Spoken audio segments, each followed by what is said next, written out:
Hello YouTube, this is Morgan Airspeed Prime here with my next Avatar news update video. Lot to cover here, like some merch news, a little bit of comic news, more Weiss Schwarz. Avatar Generations, of course, had its kind of weekly update, so the next week of the Kyoshi update has happened.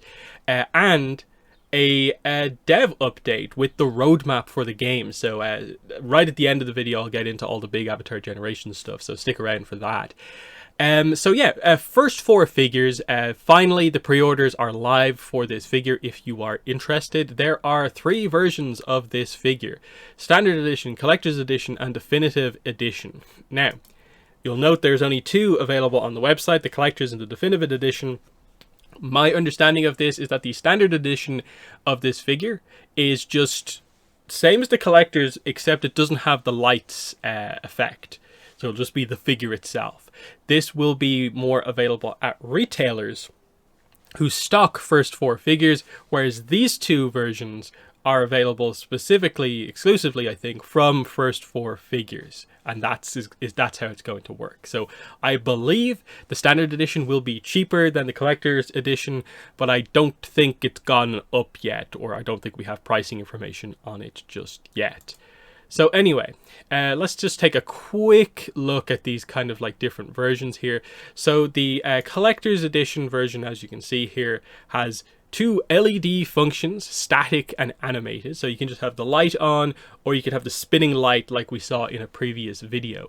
The box is very nice. Collector's box, edition sticker, you get leaflet, you get points and stuff like that. It's a nice looking figure, even if it is a little bit boring being Book 1 Aang. The other version, much more expensive. You can see this one's like it's $135 including tax, but there's the $20 off. But do keep in mind the shipping is somewhat expensive as well, so it evens itself out. The Definitive Edition, of course, is the bigger one. It's the same core figure, but you have the giant base that makes it like 2 inches taller, with the additional kind of little stone statue in the background, bigger air effect parts. Also has the static and animated effect with the lights, and it has an authentication card with it. Slightly different box as well. It's a lot more expensive though, $338 including tax. It's too expensive. I will keep an eye out to see if any of the retailers I typically order from stock the Standard Edition figure, and if the price on that is right, like if that's about like 80, like just under 100, and like the shipping on it's not going to be huge, maybe, because it is a nice Book 1 Aang, even if a Book 1 Aang is not what I'm looking for. A slightly higher quality version, because I like the pose on the core figure, would be kind of nice. So you can see a brief look at the Standard Edition there. It's a nice Aang, so that's the main thing to say there. Then we have the next update for the Avatar Legends role-playing game. Now this is going to be the last monthly update, but not their last update overall. So we'll get into that in a second. But first, an urgent request. So finally the details of how we're going to be getting this.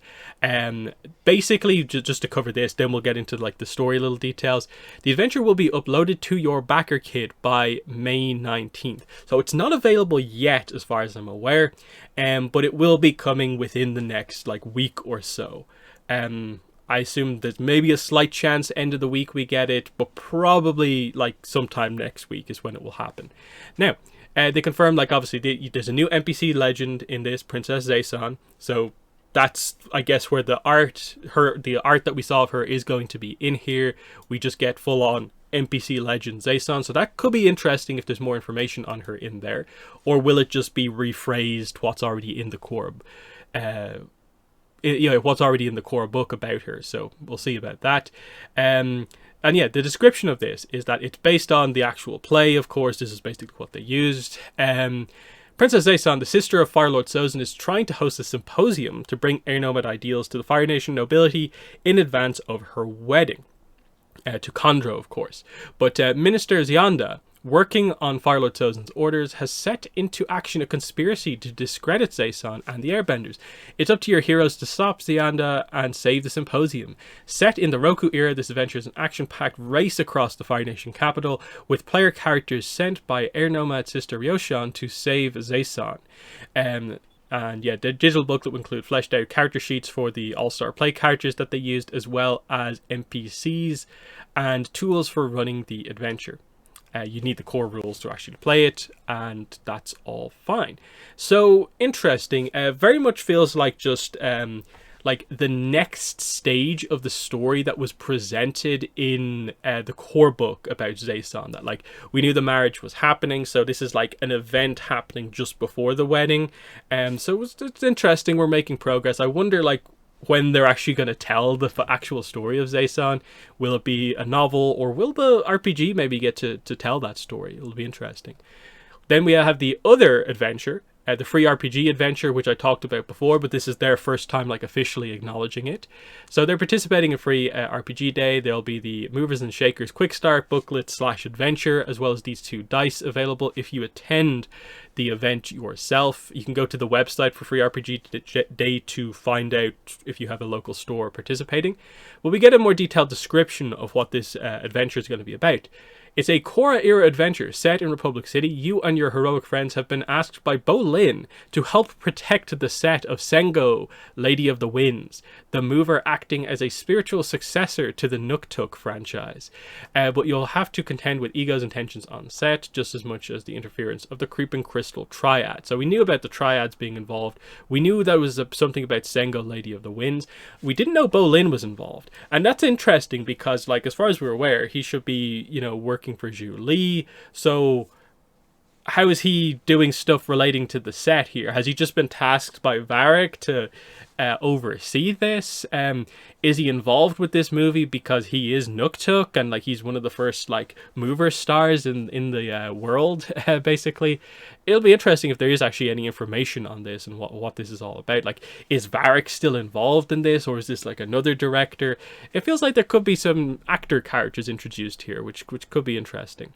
And then the Creeping Crystal Triad, of course, Jargala and her crew will we get more names and details on those characters. That will be interesting. Anyway, so yeah, the event is on June 24th, 2023, and they do confirm if you can't attend the event, those who are international, we will offer the adventure for purchase at a later date.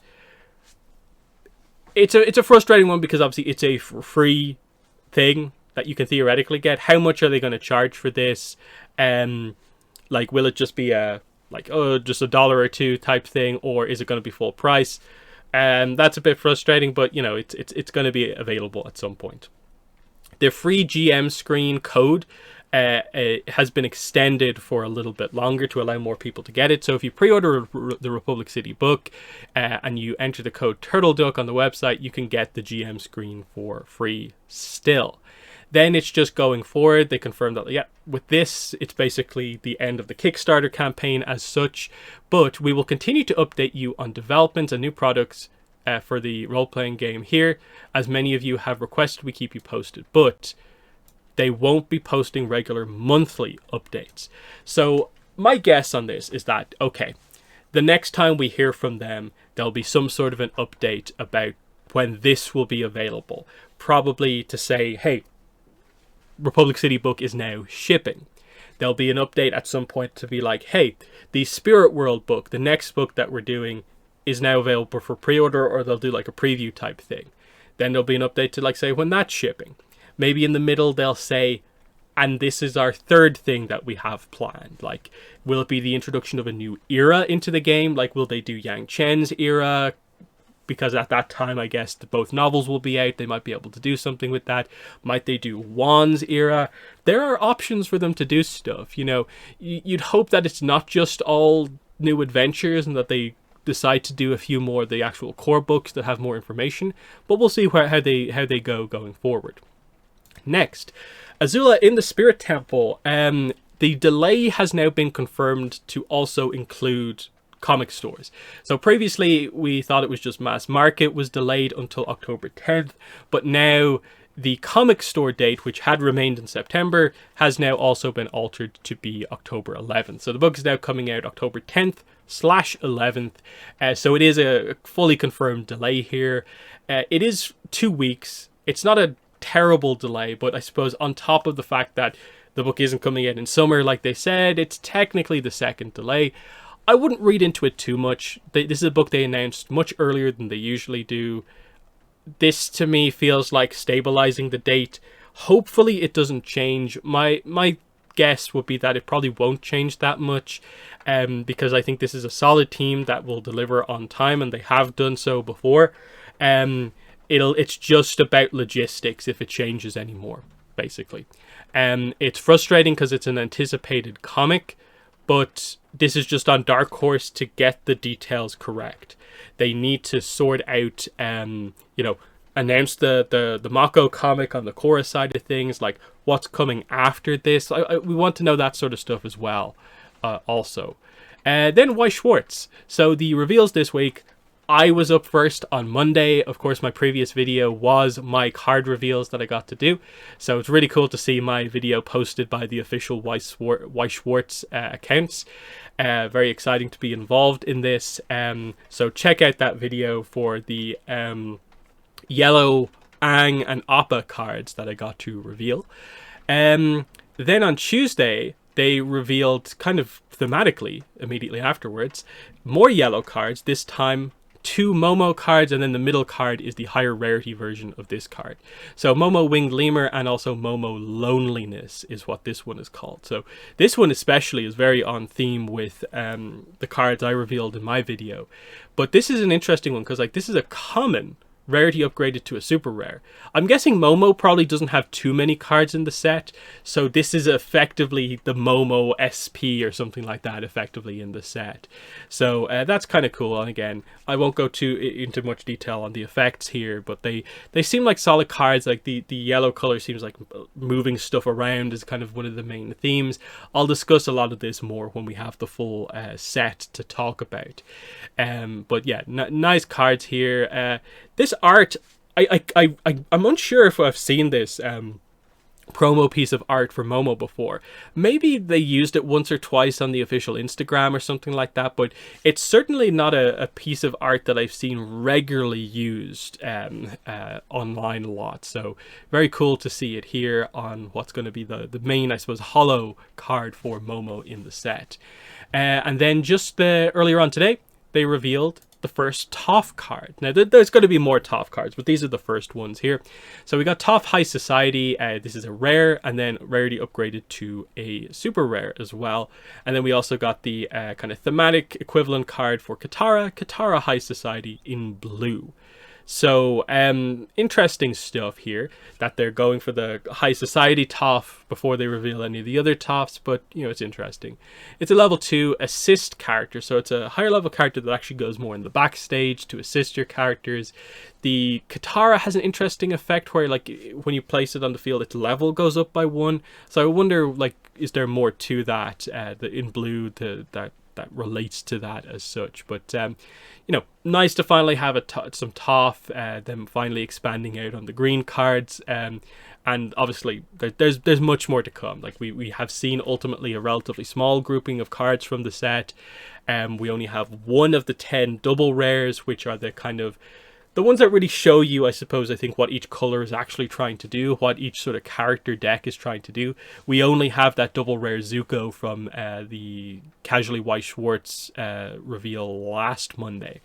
So we're still waiting for, like, all the other colors plus another, I guess, double rare for red and stuff like that to be revealed. So much more still to come. Like, we've only seen, I think, at this point now, 22 of the 100 cards from the core set, and then I think 12 out of the 44 parallels. So there's a lot more cards to come.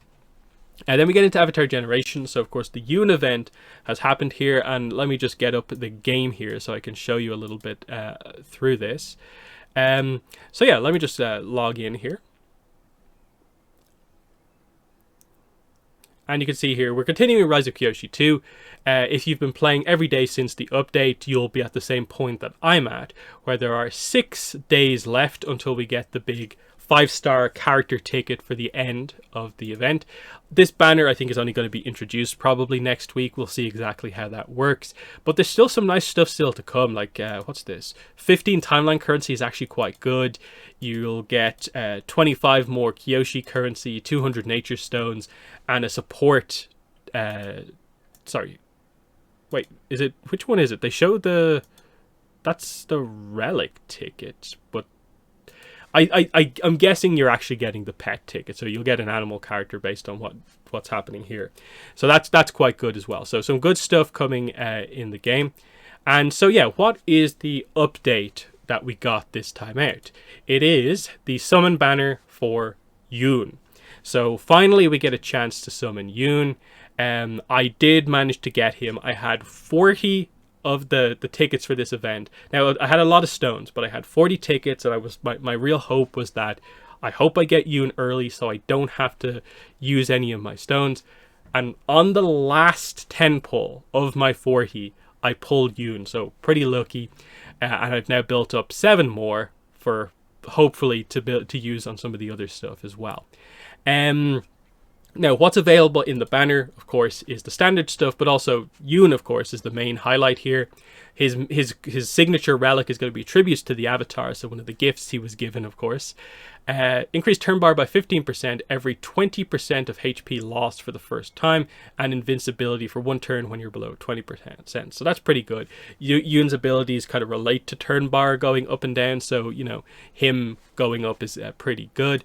And then there's a 4-star relic that's relatively easy to get, White Dragon Seed, for mind characters like Yoon. Reduced damage taken by 15% when the caster's under 30% HP.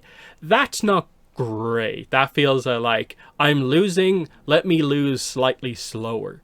I think the way you want to build Yoon, I'm not sure how durable that's necessarily going to make him. So you probably want to do something, you want to hopefully get this or use something different, I think, with Yoon. And then there's all the typical other stuff available also. So very cool, I was able to get Yoon. Before I just quickly show him off a little bit, we also got the new event challenges here, the Avatar's training and the shop to go along with this. Now, the challenges here are all arena focused. So it's basically just win battles in the arena multiple times, win battles, win battles, win battles. There is spend arena tokens. So that's actually quite a lot. So 50, you have to spend 250 arena tokens to do these. So that's quite a decent amount. But you're going to be playing a lot of arena. You should earn stuff over the weeks that this will be available. The only specific stuff here is win arena battles with mind type heroes. Yoon is one. So if you pull Yoon, train him up, use him with other mind characters on your team, and that's what I was able to do pretty quickly, because again, these ones stack. So if you go in and do one battle and you have like 3 mind characters on your team, you do get 3 out of 10 on it, or whatever. And that's what I was able to do. Choose some of the lower power opponents I was given and use a bunch of mind characters and kind of grind through that, and the rest of them will complete as we go through the days, because like 13 days left, and how many more? Like 5. Like this all happen over the coming days, I think. So that should be no real problem. I still have this left from Boundless Journey. Just doing battle nodes on the adventure map is always the slowest thing I'm at to do. Of just like, oh, find the right nodes and battle. It takes a little bit of time, but you know, I'll get there eventually, and there's a few more to do there. I'm at 243 out of 300 here. I think there's about 30 or so, give or take, left. So, you know, we have to hope that the last week of the event has enough to get me over the line. And hopefully that works out. I'd hate to miss out on this by like 1. Because I think so far in the event, like I've only missed out on like 1 or 2 of the challenges. So I shouldn't be too far behind the max kind of possible here. In the shop, the Avatar's training, what's available is level 1, 2, and 3 mind meditation beads. I don't think you'll need the level 1 beads. I think most people should have loads of them. Level 2 and 3 are much appreciated. There's some summon tickets available, arena tickets, and also food egg tart as well. I'm holding on to some of my coins here just to see what's in the store for like the final week of the event, just in case they kind of slip like Heiron into the event, and maybe she's an event shop character or something like that. I want to make sure I can get as much of that as possible. Otherwise, like if I have left over, yeah, I can grab some of this extra stuff if I need to. Same with this stuff here. But yeah, that's what's going on with the event. And yeah, we'll just take a look at Yoon. So I had enough materials because I haven't really upgraded a mind character in a while. So I had enough to get him up to 60. and I'm just a little bit away from leveling him up more. I need more level 3 earth and more of his ascension material, but you know, within like a week or so I should be able to get him up to where I want. So yeah, let's take a look at Yoon's details here, how he works, without going into crazy detail. So his passive is basically, you take an AoE attack that hits all of your team. Yoon grants barrier to everyone, and I believe that includes himself, based on how his other abilities works and how I've seen it work in the game. So everyone gets barrier if you get hit with an attack that hits everyone. Then he gains attack based on how many barriers he has granted. So that's pretty nice. His basic ability deals knockback damage, so chance to decrease turn bar. Then he also has just decreased turn bar as well. So there's a chance you do quite heavy turn bar reduction here. And you also deal additional penetrating damage if debuffs are present on the enemy. You're going to put those debuffs on using your other characters, but also the advanced skill Adept Maneuver. 2 hits of earthbending damage, which is nice because it's 2 hits, so you have both hits have a chance to inflict the debuff, so you can potentially get straight up to like level 2 earth debuff, which is pretty nice on a single target. It also just not a chance, it just inflicts restrict on the target for 2 turns, and there's a 35% chance to gain an extra turn. Restrict, as you can see there, lowers the defense and resistance, and the target cannot benefit from turn bar increasing effects, and given that you're already kind of decreasing their turn bar, that's a pretty nice combination there. And do keep in mind that like all of these have like as the skill level goes up, the damage goes up here. On the advanced attack, effect chance goes up by 8% every level. So at max level, the 35% suddenly becomes 75%. So that's huge. Like most of the time, you'll be doing Adept Maneuver immediately followed by Cunning Charge. So you'll be inflicting a debuff and then straight away, you know, doing the additional penetrating damage plus all this other stuff. Pretty nice. And then potentially you already have the barrier, potentially you have your attack boost from this, and it's pretty nice. His masteries are I have level 2 already. Heal each ally by 5% of their max HP when Yoon is healed. Heal is increased based on Yoon's speed. It's a bit weird, it feels almost like contradictory, where it's a very concrete, you heal 5%, but then it's like, if you're fast, it does more. Like it feels like it should explain it a little bit more, that like what is it, like 6% if you have like 5 more speed, or like how exactly does that work? It's a bit confusing.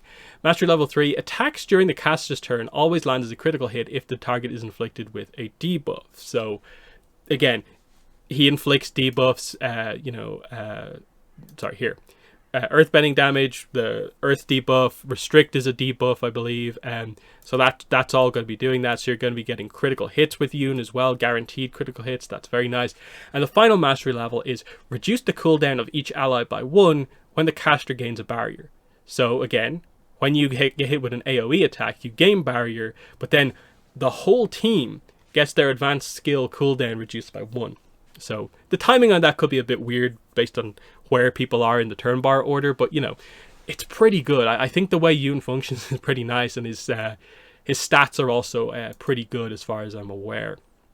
And then it's a relic, isn't it? So I'm currently using him with Vines of the Banyan Grove because, you know, he has the avatar trait because it's Avatar Yoon, so that's a kind of fun little thing. This one is a 60% chance to gain lifesteal when the caster is healed, and then of course he heals when he, you know, the mastery level skill that I just went over. This thing is, I actually should check this out actually now that I'm here. So how much does this increase it by? 15, so it's 3% each time, so that's an extra 15%. So it's reduced damage taken by 30% when the caster is under 30%. It's still not great, I think, even if you max this thing out. I'm not sure how fantastic that actually is.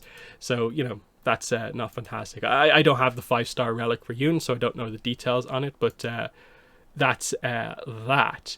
So yeah, that's basically where I'm at, kind of heading into the update. I've gotten lucky enough, I feel. I didn't get particularly lucky, like it took until basically Pity to get to Gaka, but pretty lucky on Yoon. And now I can focus on Peace Chaos when it comes around. As you can see, I have 93 Peace Chaos tickets and 11.6 thousand Nature Stones. So together that's over 200 summons. The pity is going to be 200 on this upcoming banner. So I'll be guaranteed at least one of those characters.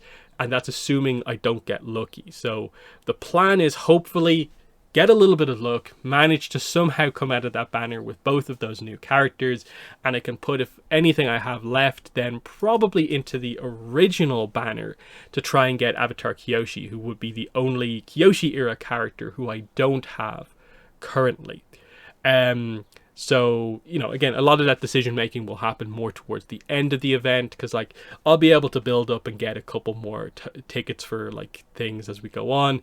More stones will be acquired as we go on, of course, the different kind of events and stuff like that. But that's kind of where we're at. Now we have to talk about the roadmap for the game. So they finally put out the roadmap. So let me just switch over here to this. So this is on Discord. I think this is the only place they posted it so far.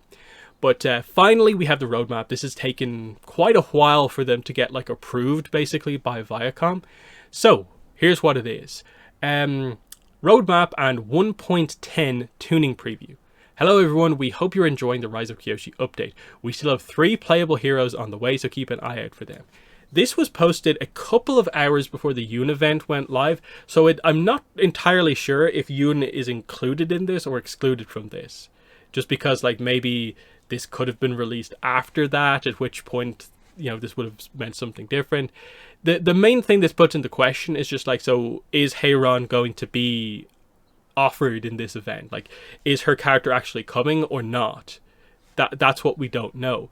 I believe there is some data for like her as actually being a character in the game, but it seems like there's less of it than for some of the other characters. But it either means Yoon, Kelsang, and Jeonju, or it means Heiron, Kelsang, and Jeonju. So we'll see how that all works out.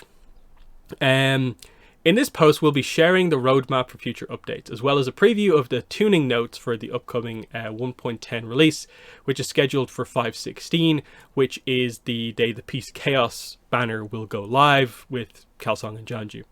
So, news, at least as far as we're aware, that should be the case. New scenarios. The Rise of Kyoshi was an exciting campaign for us, and we're excited to continue exploring and adapting more stories from this timeline later in the year. In the meantime, we'll be expanding on the adventure mode and continuing Aang's journey through the series. Here's what you can expect in the next few updates. 1.10 will introduce a new exploration area with an original side story and the introduction of a new villain to the lore. Now, my understanding about this is that this is probably going to be an Aang era update here that probably will focus on some of those original characters, and that like it's going to be a new villain here and a new location. So that's actually relatively exciting, but this should be kept in mind as like this is probably going to be a smaller area like Razor Reef or something like that, maybe a Shangguan type area. But either way, it'll add new paths and stuff like that to the game, and it will be exciting to see what happens, because otherwise like we weren't really expecting there to be this much extra content with the game. We're expecting like a summon banner and a few challenges next week, but now it looks like there's actually going to be a little bit of a like proper like story content as well coming next week. So that's cool. The 1.11.1 update continues the story from the series with episode 6, Imprisoned. After Imprisoned, we plan to return to the Kyoshi timeline. Okay. So that's cool. Again, they're not really putting a timeline necessarily on this, apart from the fact that, I guess, this is coming next week. The Kyoshi update technically runs for, like, what is it, 2 weeks? Yeah, it's 2 weeks, I think, after the Peace Chaos banner goes live.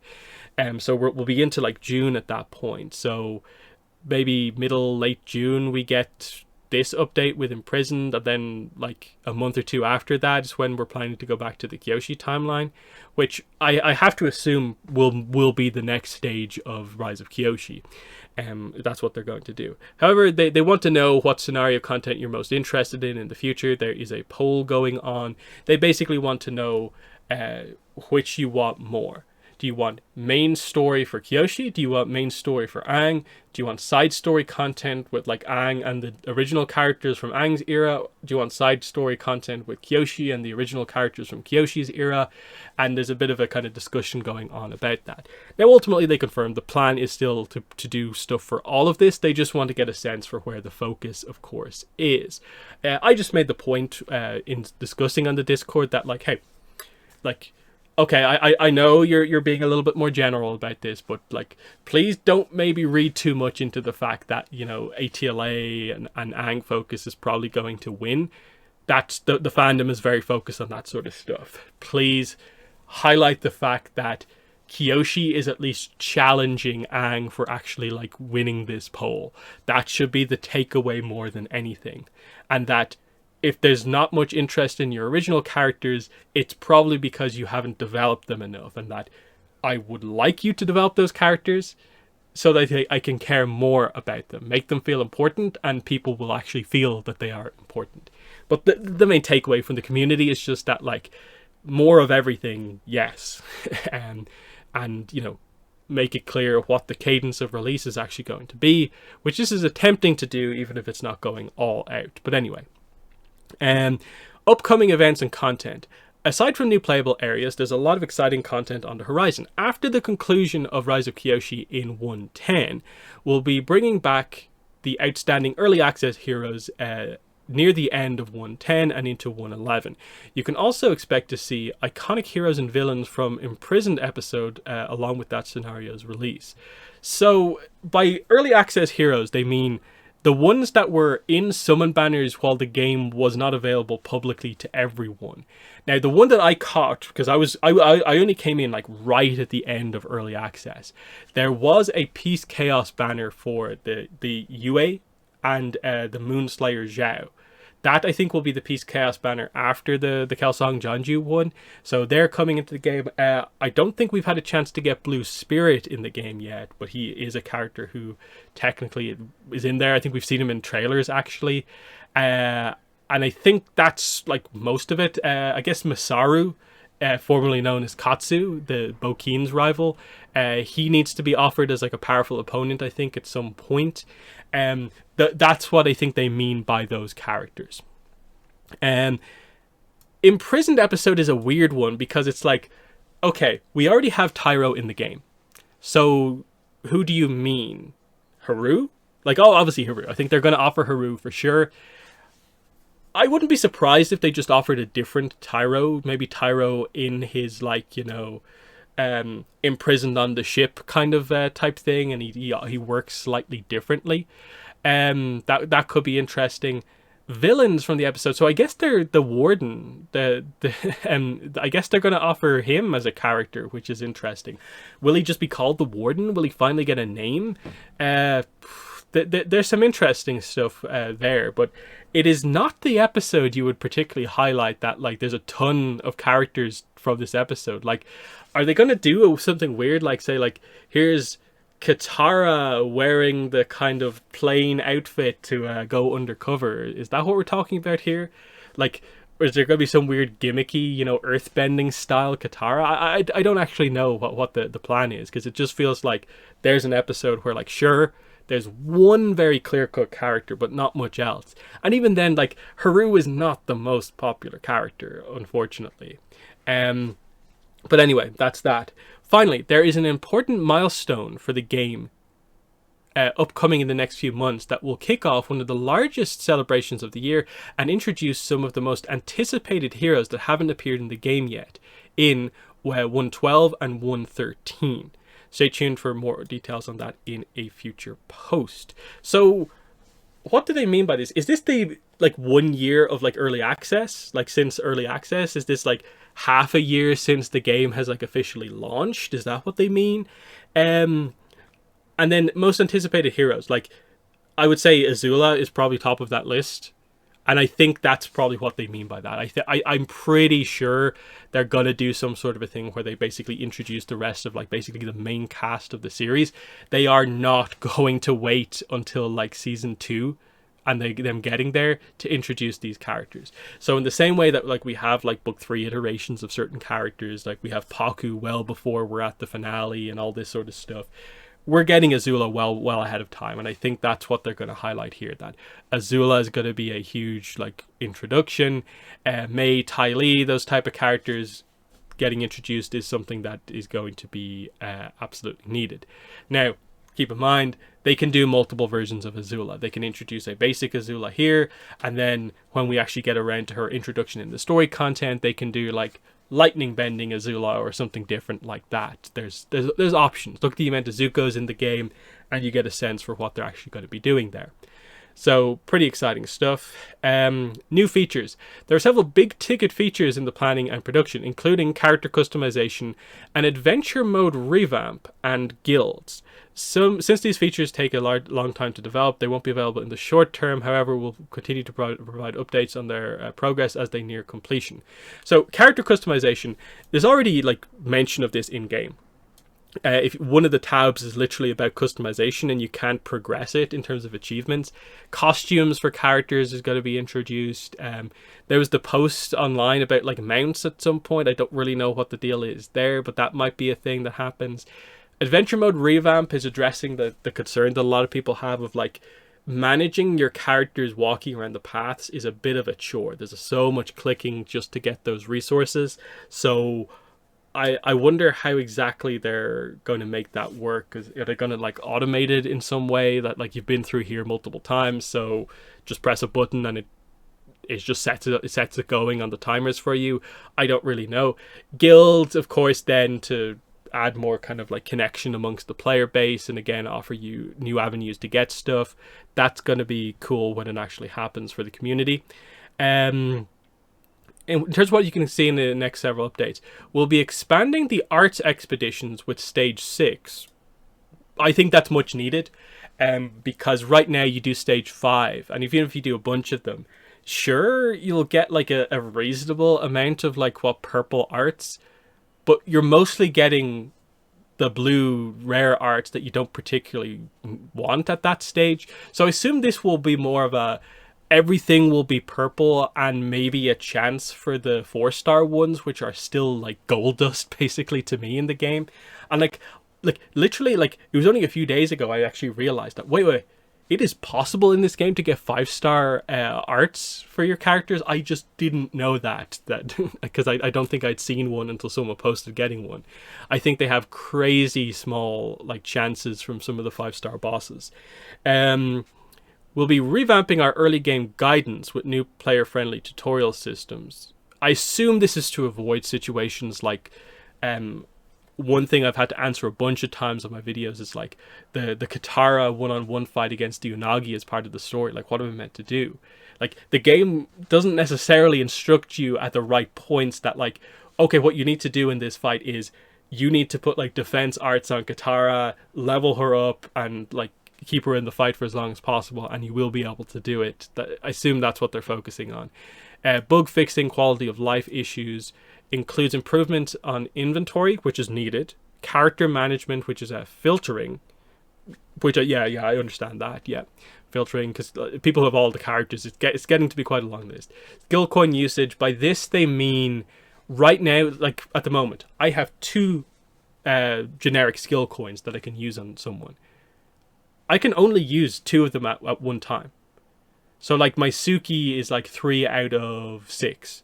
So if I just click the button, I have to put those 2 skill points into Suki. I can't just put 1 in and then give 1 to another character. And given that those are such high in demand items for most players, that this is a much needed update ultimately. Selling improvements. So I assume that just makes like, it'll just assist with the auto selling of really low level stuff compared to what you have at the moment. That's all going to be good. Combat playback issues, animation syncing, health bar feedback, camera and presentation improvements. Yeah, sometimes it can get a little bit out of sequence. That's needed. And the summoning system, pity selection. So yeah, this has been a big problem here. Basically what they mean by this is, for instance, say the main banner that's been running throughout the Kyoshi update. It is Avatar Kyoshi and Rangi. What people want is that if you hit pity, Like if you literally get that down to 0 and you get the guaranteed character, the way it currently works, you are just given like a 50-50 random thing between Kyoshi or Rangi. Even if you have them already, you'll just get the skill coin for them. It doesn't particularly focus on like, oh, you have Rangi already, so you hit pity, you get Kyoshi. It's still just 50-50. So I'm guessing they're either going to do that in a way where it's like they just guarantee you the character you don't have yet, or have it be you hit pity and you get the choice, which is probably the best way to do it, I think. More clarity on banner types. I'm not necessarily sure what they mean by that. Banner types. Powerful opponent? Because like when you go to do it, it says what like tickets they are and stuff like that. I don't know, maybe it's something like if you don't have specific tickets for them, that it's clearer that like, oh, keep in mind you are using your stones to summon on this banner. It is a Peace Chaos banner. Like I guess that's what they mean there. I won't spend too long on the tuning stuff, just because it's getting into the weeds on numbers and stuff like that. But it looks like they're taking a lot of feedback on board to improve the kind of balance of the game and stuff like that. So yeah, damage formula has been updated to reduce the mitigation percentage of stacking defense. Marked state now lowers the defense of the target by 60%. Restrict debuff defense and res reduction increased from 36 to 35 to 65. Covering stance now also grants 30% increased max HP. I'm a big Talariktug fan. This is huge for him. His health goes up. And then, yeah, tuning updates. I think most of these are buffs for characters. I don't think there's many reductions here necessarily. So Toph is getting rid of her kind of flavorful kind of weakness. That's interesting. Jang, who's probably one of the weaker characters, is getting some pretty big buffs. Kyoshi is... okay, Kyoshi's getting a little bit of a nerf there. Yeah, that I think that makes sense. Like, this thing just, like, sometimes when you face Kyoshi in the arena, like, she's just hitting you. Like, you're trying to do your character's kind of turns, and she's just hitting you every single time. So that's probably correct. Rangi gets a little bit of a buff. Talariktug gets another buff here. The basic skill now deals penetrating water damage, and the advanced skill now grants extra turn. That's huge. Just, he's a relatively slow character in how he operates, so having it so that you just get up the covering stance, and then you get to use his attack and spread the water stuff around is really good. There's an update for Masaru, who hasn't been offered yet, but he will be, I guess, soon. Zhao Mine, Sokka offense, Paku offense, Gyatso defense. Water Tribe Katara... That's cool. Makes her better. I use her quite heavily, so that's going to be a big buff. Change to Aang Mine, Zuko, Zinfu, who's a menace at the moment. Basic skill damage scaling decreased due to updated combat formula adjustments. Okay, so that should help with him. Tuning updates, again, healing seems to mostly be the main problems, and then some bug fixes for stuff that isn't quite working well. So to me, that seems like a pretty solid update. I'm eager to find out more about, like, you know, what this exactly is, and specifically like how the banner goes next time out. But you know, pretty solid stuff. So in the comments, let me know what your thoughts are on all the news that I had to cover today. Obviously big Yoon focus, but also the game looks like it's kind of going from strength to strength, and they seem to have a bit more of a concrete plan in place at this point. So yeah, that has been the video. Thanks for watching, and bye.